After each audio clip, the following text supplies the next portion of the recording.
Good morning students. हम electrochemistry में transport number से संबंधित अध्ययन कर रहे थे, जिसमें हमने हिटॉफ विधि के द्वारा अभिगमनांक का निर्धारण किस प्रकार से किया जाता है वो स्टार्ट कर दिया था। उसी चीज़ को मैं आज कंटिन्यू करूँगी कि अभिगमनांक का निर्धारण की जो हिटॉफ विधि है, इसमें दो स्थितियां हैं। यदि विद्युत अपघटन से इलेक्ट्रोड अप्रभावित रहता है, तो जैसा मैंने पहले भी बताया था कि जैसे AgNO3 है, तो इसके विद्युत अपघटन से क्रमशः हमें Ag प्लस आयन और NO3 माइनस आयन प्राप्त होता है, और परंतु ये इलेक्ट्रोड को किसी प्रकार से प्रभावित नहीं करते हैं। ऐसी स्थिति में अभिगमनांक का निर्धारण जो किया जाता है, उसमें मैंने आपको इस स्लाइड में बता रखा है कि विद्युत अपघटन के पश्चात यदि x ग्राम एनोड विलयन में से y ग्राम सिल्वर नाइट्रेट विलयन, x ग्राम एनोड विलयन में y ग्राम सिल्वर नाइट्रेट विलयन है, और सिल्वर कूलोमीटर या वोल्टामीटर में W ग्राम सिल्वर निक्षेपित हो रहा है, ठीक है, कैपिटल W। तो ऐसी स्थिति में एनोड विलयन में जल का भार जो है वो x माइनस वाई के बराबर होगा। x माइनस वाई ग्राम जल में z ग्राम सिल्वर नाइट्रेट है, अतः एनोड के चारों ओर सिल्वर नाइट्रेट के भार में कमी जो है वो z माइनस वाई के बराबर होगी। जैसा कि आप सभी को पता है कि AgNO3 का वेट जो है वो 170 ग्राम होता है, उसमें से 108 ग्राम सिल्वर की मात्रा होती है। तो यदि हमारे एनोड के चारों ओर जो भार में कमी आई है वो है z माइनस वाई ग्राम सिल्वर नाइट्रेट में सिल्वर की मात्रा की गणना यदि की जाए तो वो आएगी 108/170 इंटू z माइनस वाई। अतः जो सिल्वर का अभिगमनांक है, जिसे कि हम NC कहेंगे, वो है एनोड के चारों ओर सिल्वर की सांद्रता में कमी डिवाइडेड बाय वोल्टामीटर में निक्षेपित चांदी की मात्रा, तो small w upon capital W। इसी तरह से नाइट्रेट का जो अभिगमनांक होगा, यदि एक में से सिल्वर का अभिगमनांक माइनस कर लिया जाएगा तो हमें नाइट्रेट का अभिगमनांक प्राप्त हो जाएगा। तो यह तो केवल बहुत सिंपल सी सिचुएशन हुई जिसमें कि वो इलेक्ट्रोड से रिएक्ट नहीं कर रहे हैं। अब हम दूसरी कंडीशन की बात करते हैं। ये देखिए, दूसरी कंडीशन है जिसमें कि वो इलेक्ट्रोड जो है रिएक्टिव होता है, वो किसी एक के साथ में जो प्रोडक्ट बन रहा है उसके साथ में अभिक्रिया करता है। तो ऐसी स्थिति में देखिए, मैंने इसमें लिखा है कि ये देखिए y माइनस जेड ग्राम जो भार में वृद्धि, यदि हम इस चीज़ को इस तरह से देखें कि जैसे नाइट्रेट आयन है, नाइट्रेट आयन यदि सिल्वर का इलेक्ट्रोड है, तो ऐसी स्थिति में वह उसके साथ रिएक्ट करेगा और AgNO3 प्लस इलेक्ट्रॉन बनाएगा।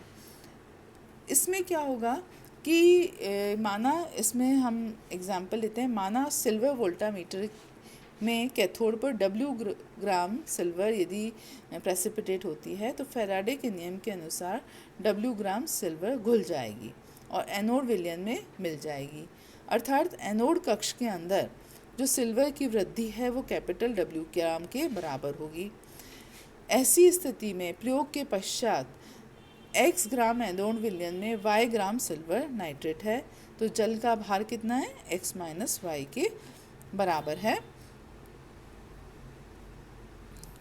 x माइनस वाई के बराबर है। ऐसी स्थिति में जो प्रयोग के प्रारंभ में यदि x माइनस वाई ग्राम जल में z ग्राम सिल्वर नाइट्रेट है, तो भार में जो वृद्धि है वो किसके बराबर है, y माइनस जेड ग्राम के सिल्वर नाइट्रेट के बराबर है। और इसमें जो सिल्वर की मात्रा है वो होगी y माइनस जेड इंटू 108/170 ग्राम। तो स्मॉल w ग्राम सिल्वर जो है वो निक्षेपित होगी। तो इससे हम, ये स्थिति है जबकि इलेक्ट्रोड की रिएक्शन हो रही है एक प्रोडक्ट के साथ में। तो ये विधि कहलाती है हिटॉफ मेथड। परंतु जो हिटॉफ मेथड है वो भी सभी स्थितियों में इसे उपयोग में नहीं लिया जा सकता था निर्धारण के लिए। क्योंकि इसमें कुछ दोष देखे गए, उसमें कुछ लिमिटेशंस थी जो वो सेटिस्फाई नहीं कर पा रहा था। तो उसमें से एक है कि जो विद्युत अपघटन की यदि बहुत कम धारा प्रवाहित करते हैं तो उसमें विद्युत अपघटन बहुत धीरे धीरे होता है। ऐसे केस में हिट ऑफ मेथड के द्वारा जो अभिगमनांक का निर्धारण किया जाता है उसमें बहुत अधिक समय लगता है। दूसरा जो है वो विसरण और संवहन के कारण, कन्वेक्शन और डिफ्यूजन के कारण विलयन की कुछ मात्रा तो आपस में मिल ही जाती है। तो यही भी कारण है कि उसमें हम यथार्थ परिणाम हमें प्राप्त नहीं होते हैं। तो ऐसी स्थिति में जो दूसरा मेथड काम में लिया गया, ये मेथड था moving boundary method. Moving boundary method या जिसे चल सीमा विधि भी कहा जाता है, इसमें इसका उपयोग किया गया अभिगमनांक के निर्धारण में। चलिए अब इसको ले लेते हैं कि ये क्या है विधि। तो इसमें इसे लॉज और बेथम ने इस विधि को सुधारा, इसमें थोड़े और परिवर्तन करे और उसके पश्चात ये जो मूविंग बाउंड्री मेथड है इसको इसने काफ़ी कुछ संतुष्ट किया। तो इसका सिद्धांत है कि धनायन के अभिगमनांक का निर्धारण करने का के लिए जो है, यदि हम एक उदाहरण लें जैसे कि HCl का विलयन है जो कि मेन इलेक्ट्रोलाइट कहलाता है। इस कार्य के लिए दूसरे विद्युत अपघट्य का विलयन लेते हैं जो कि इंडिकेटर इलेक्ट्रोलाइट कहलाता है। तो इस तरह से जो इंडिकेटर इलेक्ट्रोलाइट है उसमें दो विशेष बातों का ध्यान रखा जाता है। पहली बात है कि जो इंडिकेटर इलेक्ट्रोलाइट है उसके धनायन का वेग मुख्य विद्युत अपघट्य के धनायन के वेग से कम होना चाहिए। दूसरा, मुख्य और सूचक विद्युत अपघट्य के ऋणायन समान होने चाहिए। जैसा कि हमारे HCl और कैडमियम क्लोराइड का जो हम विलयन लेंगे उसमें ऋणायन जो हैं वो समान हैं। और दूसरी बात है कि कैडमियम +2 की चाल H+ से कम है। तो ये दोनों ही चीज़ें जो हैं अति आवश्यक हैं, तभी सूचक विद्युत अपघट्य के चयन से पूर्व यह देखा जाना अति आवश्यक है। अब इस मूविंग बाउंड्री मेथड में हमारे पास में जो एक सिलेंड्रिकल ट्यूब होती है जिसका मध्य भाग जो है आप देख रहे हैं उसमें चित्र में जैसा दिखाया गया है, इसमें एक में HCl सॉल्यूशन होता है और कैडमियम क्लोराइड सॉल्यूशन भरा जाता है। इसके बीच वाली नली में दोनों विलयन के बीच में दो डॉटेड लाइंस दिखाई देती हैं। यदि विलयन रंगीन होता है तो यह सीमा स्वतः स्पष्ट दिखाई देती है, अन्यथा रंगहीन विलयन में CdCl2 विलयन की सांद्रता इस प्रकार से रखी जाती है कि इसका घनत्व HCl विलयन के घनत्व से अधिक हो, जिससे कि CdCl2 विलयन HCl विलयन के नीचे रहे और सीमा जो सीमा है वो दोनों विलयनों में भिन्न भिन्न अपवर्तनांक के कारण अलग अलग देखी जा सके।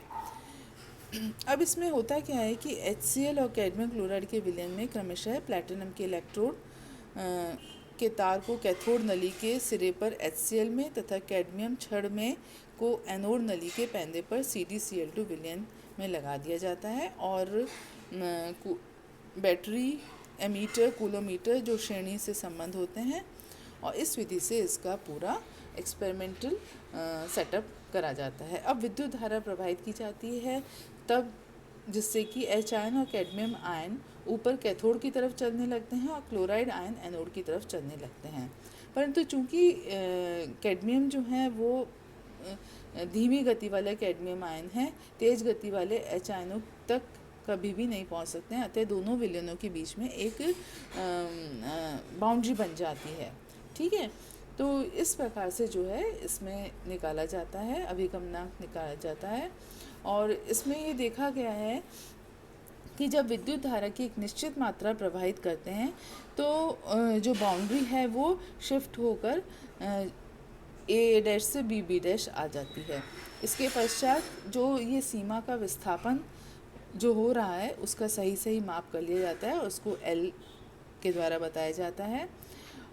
HCl विलयन की सांद्रता यदि C ग्राम तुल्यांक प्रति लीटर है तो कैथोड की तरफ जाने वाले H आयन के ग्राम तुल्यांकों की संख्या का मान L × A × C/1000 के बराबर होता है, जो कि मैंने इसमें लिख रखा है। और आपको पता ही है कि कूलम इज इक्वल टू, यदि हम फैराडे में उसे कन्वर्ट करें तो Q अपॉन F के बराबर होता है। तो हमारे पास में जो फाइनल निकल कर आता है वो है 96.5 इंटू एल इंटू ए सी अपॉन क्यू। तो इस प्रकार से H आयन के अभिगमनांक का निर्धारण किया जाता है, जो कि हमारा यहाँ कैटायन है। ठीक है, NC का निर्धारण इस मेथड के द्वारा किया जाता है, मूविंग बाउंड्री मेथड के द्वारा। ये हमारे दोनों मेथड्स हो गए जिनके द्वारा अभिगमनांक का निर्धारण किया जाता है। पहला मेथड हो गया हमारा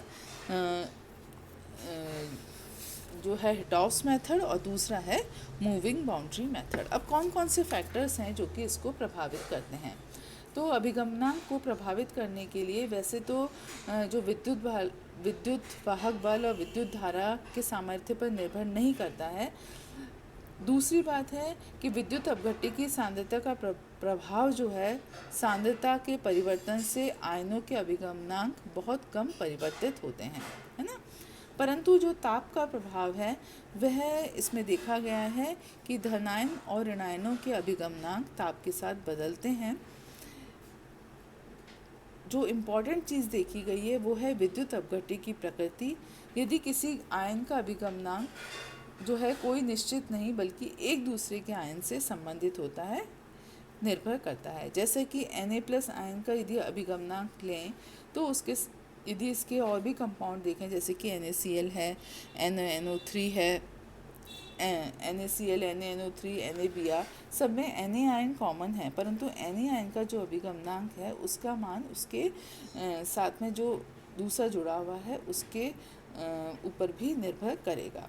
जैसा कि मैंने इसमें एग्जाम्पल लिख रखा है कि NaCl में जो Cl है उसका 0.604 होता है, KCl में 0.504 होता है, HCl में 0.166 होता है। तो इस प्रकार से अभिगमनांक का मान प्रभावित होता है। तो ये इसके अतिरिक्त जटिल यौगिकों का बनना, कुछ केस में ऐसा देखा गया है कि अभिगमनांक का मान जो है वो जटिल यौगिक बनने के कारण भी प्रभावित होता है। तो ये देखा जैसे कि CDI2 plus CD2 plus 2I बनाता है, और यही वापस से जटिल आयन का निर्माण करता है CDI4 2- का। तो जब इसके अभिगमनांक का निर्धारण किया जाता है तो CDI4 2- में जो है बनने के कारण से CD2 प्लस और CD2 प्लस के आयन जो है कैथोड की तरफ चलने की बजाय एनोड की तरफ जाने लगते हैं, क्योंकि उसके ऊपर माइनस चार्ज है। CDI4 2- चार्ज है, तो वो कैथोड पर जाने की बजाय एनोड की तरफ चलने लगते हैं। और यही कारण है कि जो सांद्र विलयन में CD2 प्लस आयन CDI4 2- में उपस्थित रहता है, कैडमियम कैथोड और एनोड दोनों की ओर जाता है, जिससे इसके अभिगमनांक का मान ऋणात्मक आता है। तो कई बार आपसे ये शॉर्ट क्वेश्चन में भी पूछा जा सकता है कि जो CDI4 जो कैडमियम है इसके अभिगमनांक जो है ऋणात्मक क्यों आता है? तो इसका कारण है कि वह दोनों ही इलेक्ट्रोड की तरफ जाता है due to the formation of the complex molecule, तो जटिल आयन बनने के कारण। तो ये हो गया हमारे कुछ जो फैक्टर्स हैं जो कि ट्रांसपोर्ट नंबर को प्रभावित करते हैं। इसके बाद में हम इसकी जो कंडक्टेंस मेजरमेंट किया जाता है, इसकी कुछ उपयोग भी हैं, एप्लीकेशंस भी हैं, उसके बारे में मैं आपसे जो है नेक्स्ट स्लाइड में डिस्कस करूँगी।